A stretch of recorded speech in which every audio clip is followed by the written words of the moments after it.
The last minute on the tape doesn't start with a call. It starts with a pause. She doesn't move, doesn't blink, just stares at the console, like it already rang. Then, she reaches for the headset. Not slow, not panicked, just like she's done it before. 911. What's your emergency? But there's no voice. On the other end, not until hers answers back. There's blood everywhere. No, wait. She's moving again. Please. I don't want to die down here. Why did you answer? Then the screen goes black, and the chair keeps turning. They said she was alone, but I've listened to the headset logs. She wasn't. Case CC033 was filed under stress-induced psychotic break. I call it what it was. An intercepted transmission. And before you ask, no, I'm not reopening it for her. I'm reopening it for whoever's next. June 3rd, 2021, 911 Emergency Control Center, Zone 7, 3 dispatchers on duty. Last shift rotation, lights humming overhead, the kind of hum you stop hearing until it changes pitch. The AC's blowing stale air that smells faintly of overheated plastic. You can taste the coffee that's been burned twice in the pot. They work the room like strangers forced to share air. Polite, tired, counting the seconds until relief walks through the door. You can almost feel the hours pressing down. 3:07 a.m. That's when the shift changed. No alarms, no red lights, just Nina, suddenly reaching for her headset. There's no incoming call logged, no ring, not even the console light. But she leans forward, like the line's already open, like she's been expecting it. And then, without looking at the screen, 911, what's your emergency? The first dispatcher, older, burnt out, half-zipped bag on her desk, looks up, slow. Her eyes flick to Nina's monitor. Blank, no active call. You want a call back or something? She asks. Nina doesn't answer. She just stares straight ahead, still as stone. Lips parted like she's listening through water. Her knuckles go pale against the desk. The second dispatcher, younger, twitchier, scrolling the basement stairwell cams, stops mid-scroll. Yo, what's she listening to? On the footage, her right hand twitches. Once, her eyes drop like something told her to look down.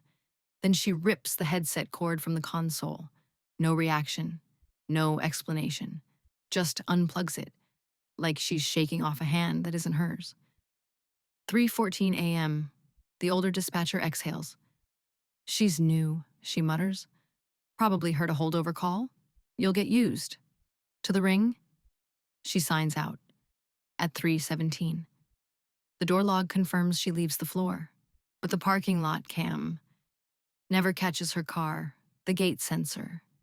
Never trips. Her badge turns up. 4 days later, lying by the emergency exit, like it had been placed there. 3:31 a.m. The younger dispatcher pushes back from her desk, rubbing her arms. I'm not feeling right, she says quietly. Gonna lie down. She pauses beside Nina. You good? No response. The girl waits.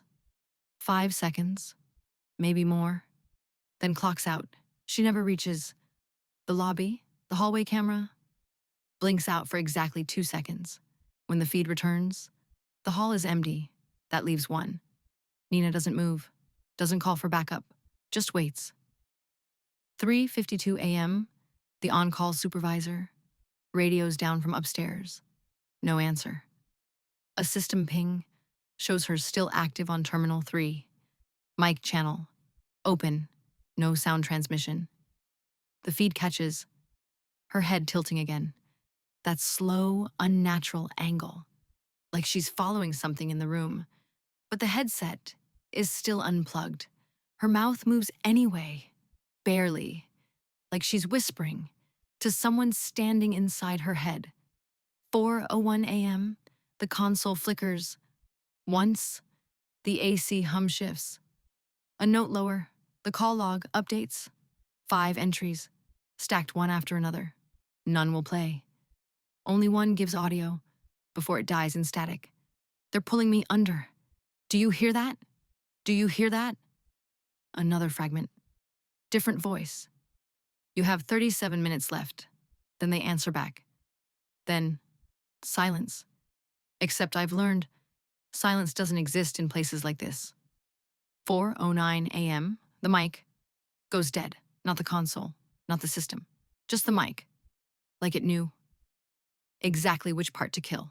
But under the residual hum, there's a loop. Not a plea, not a threat. A single instruction. Bone dry, stripped of urgency. Wait until it rings, then speak. Wait until it rings, then speak. Wait until it rings. It repeats for 73 minutes. Then it stops. There were no missed calls, no error in the system, no malfunction in the phone line. Those 5 entries were not from that night. They were recordings, pulled from the next night's shift, and the one after that. You don't have to believe me. The timestamps don't lie, each one marked for dates that hadn't happened yet. And here's the part. They'll never put in the report. The calls are still being received. Same number, same screams, still logged under days. The calendar hasn't reached. You can trace the line. You can pull the wire. But you can't stop it from ringing. Don't pick up. I checked the timestamp on her last headset activity. 73 minutes. Past the end of shift. She never logged out, never left the building. So ask yourself, if the headset was still active and the chair was still warm, who the hell was she talking to? I don't know. What's real anymore? I think I heard my own voice last night saying something I haven't said yet. Please, tell me. This line is secure.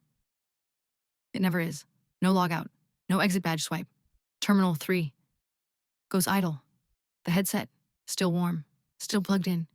And a message pulsing on the console. Like a heartbeat. I picked up. Now. You have to.